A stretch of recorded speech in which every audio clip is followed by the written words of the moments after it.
Brasil, a Europa, precisam pensar em mecanismos que resolvam essa situação. As situações das desigualdades oriundas por aspectos sociais, muitas vezes derivados de discriminações que existem. Eu ia agora responder a uma questão que foi aqui posta pela Lina e pelo Boaz, da Unicorreios, questionando-se em Portugal, Europa, conforme foi apresentada, a educação e os cursos são voltados para a economia, ou seja, para o merecimento e o emprego. Como é que isso é feito? Eu não sei, eu talvez tenha dado a ideia um bocadinho errada. Neste momento, muita da formação, e aqui vou falar da formação dada nas universidades e até nos politécnicos, não está assim tão orientada como isso para o mercado de trabalho. Sobretudo nas universidades portuguesas. Temos uma formação muito teórica e depois observamos que em certos cursos não há saída profissional. E por vezes, quando nós identificamos essa realidade, que nos politécnicos corresponde aos institutos federais, há uma maior preocupação de formação para saídas profissionais, na minha ótica ainda não é suficiente, era preciso fazer bastante mais, mas somos confrontados hoje em dia com uma realidade, é que nós temos uma agência de acreditação, portanto uma instituição não pode criar um curso. Tem que fazer uma proposta, tem que ser autorizada por essa agência de acreditação antes de ser posta a funcionar. E o que acontece em certas áreas é crítico, porque as instituições estão a tentar criar novos cursos para saídas profissionais que existem e são confrontadas com necessidades que não podem atender. Vou dar um exemplo. Portugal tem uma indústria da madeira e do mobiliário considerável no norte de Portugal, no centro e norte de Portugal. E nós, recentemente, vendo isso, vendo que as universidades e os politécnicos não davam esse tipo de formação, nós fizemos uma proposta de um curso de Engenharia das Madeiras e o curso não foi aprovado. Uma das razões que é apontada, inclusive, é não ter recursos próprios, não ter professores próprios dessa área. É evidente que é complicado ter professores dessa área quando se trata de uma área nova. Portanto, há esse tipo de dificuldades. Mas eu acho que o problema não assenta só aqui. Eu acho que em Portugal nós verificamos que muitas vezes os jovens querem ir não aproveitam certas oportunidades profissionais que existem quando concorrem ao ensino superior. Muitas vezes condicionados por aspectos sociais, porque os pais, os amigos, acham que é melhor entrar numa universidade, mesmo que vá para um curso que não haja assim garantia de emprego. E, portanto, há aqui um trabalho de sensibilização da juventude para esta questão das saídas profissionais. Por um lado, o país ser capaz de fazer estudos sobre quais vão ser as necessidades profissionais, não agora, daqui a 5 anos, ou daqui a 10 anos, que é preparar atempadamente. Termos estudos credíveis que permitam preparar, dizer, o país vai precisar de não sei quantas dezenas de milhares de pessoas com esta formação, não sei quantas centenas de milhares de pessoas com esta outra formação, e o sistema de ensino ajustar-se a essas necessidades e também ser feita uma divulgação junto dos jovens no momento da escolha dessas situações. Por exemplo, nós hoje em Portugal temos, ao contrário do Brasil, nós temos um excesso de formação na área de direito. Nós temos muitas pessoas que estão nas caixas dos supermercados que têm curso de direito. E muita gente que nem sequer aí está desempregada. Mas há um excesso formativo porque também não houve regulação, não há estudos que sejam feitos. Aquilo que eu apresentei aqui é a constatação dessa realidade e aquilo que em termos políticos foi feito para tentar ultrapassar um bocado essas limitações. Mas os problemas existem em Portugal e existem também em toda a Europa. Nós vamos agora para mais um bloco de perguntas, e são perguntas orais. Então, naquele esquema de serem bem objetivos.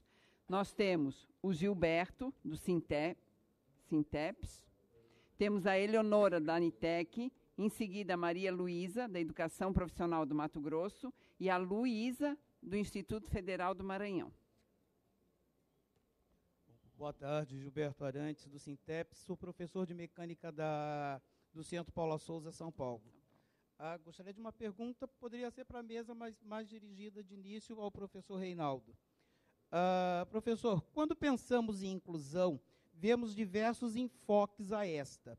Umas com uma visão estritamente que favorecem o capital, favorecendo o empregador e não o indivíduo a ser incluído. O que nos leva a pensar a quem favorece certos tipos de inclusão, a classes dominantes ou ao indivíduo.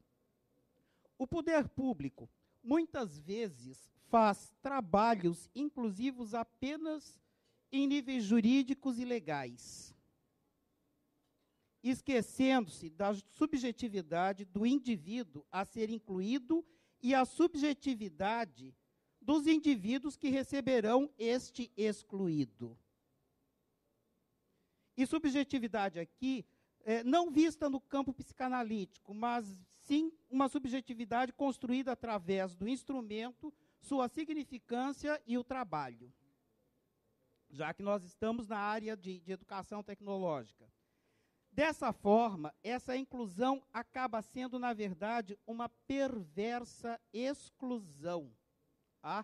Como exemplo, a gente pode citar fatos assim, todo mundo odeia o Cris, o único aluno negro numa série, numa escola que ele está, todos são brancos, certo?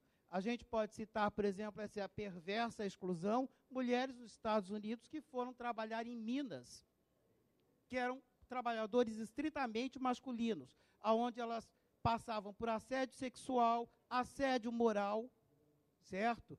Então, era só uma questão legal. Então, eu gostaria de saber de propostas e soluções para o fato. Obrigada, Gilberto. Nós temos agora a Eleonora, atrás. Bom, a minha pergunta vai para o professor Reinaldo. Bom, eu vou agradecer primeiro pela indicação que o senhor fez de leitura da Bolina, que eu vou aproveitar para a minha tese de doutorado.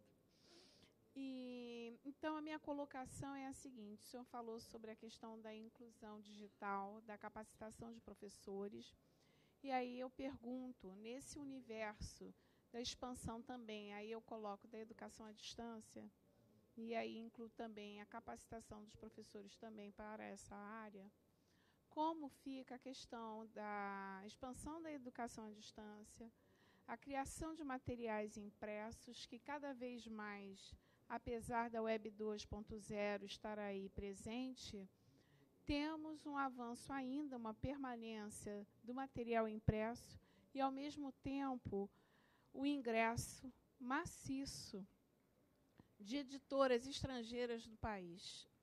Cada vez mais o MEC investe em editoras, em compras de livros didáticos, e a autoria do professor, seja na sala de aula presencial, ou seja na sala de aula virtual, ela é colocada em segundo plano. Então, eu me questiono em relação a tanta tecnologia, a Web 2.0, se esses professores não conseguem nem desenvolver dentro das suas salas de aulas as suas capacidades de criação. Nós temos ainda a Maria Luísa, Educação Profissional do Mato Grosso, onde está? Maria Luísa? Não está mais na plateia? Vamos passar para a próxima. Luísa, do Instituto Federal. Com essas inscrições, nós estamos encerrando, então, as inscrições, tá? Para daí depois tem as considerações finais ainda. Boa tarde. Eu sou Luísa, do Instituto Federal do Maranhão, e eu tenho primeiro um chamar a atenção, né? Em relação à inclusão, no que se diz a respeito a esse encontro, a esse fórum. tenho um amigo que veio para o fórum, ele é deficiente, e ele teve uma enorme dificuldade de conseguir uma cadeira de rodas. Então, ele tem sido privado de participar de algumas atividades aqui, porque tem apenas uma cadeira de rodas para todo o evento, e já está sendo utilizado por uma outra pessoa. Então, eu quero registrar isso aqui, para que no próximo fórum pensemos em mais cadeiras de rodas, né? Pensemos em ônibus acessível, em outras questões, porque se fala em inclusão, e na hora da prática, é o que o professor falou, eu não vou ser repetitiva. Agora, com relação à inclusão, quando a gente fala de institutos federais, o que a gente tem visto é uma expansão das redes federais, dos institutos federais em todo o país, e essa expansão tem acontecido, eu acredito, até de forma desenfreada, assim, de forma pouco pensada. E aí eu concordo com o professor, esse que acabou de falar, seu nome, professor? Professor Gilberto, quando ele diz assim, existe um processo de inclusão que é de interesse do capital. Mas existe também um processo de inclusão que é de interesse do Estado de parecer que está incluindo. Né? Parece que está incluindo no momento em que abre, expande as redes federais de ensino, aí os institutos federais por todo o país, e o que a gente verifica são municípios muito pequenos, com 6 mil habitantes, e aí eu vou para uma realidade que eu trabalhei, que foi o município de Alcântara, em São Luís do Maranhão, no estado do Maranhão, que é próximo a São Luís, muito próximo, mas tem 6 mil habitantes. E é um município que não tem relação direta com a capital, né? As dificuldades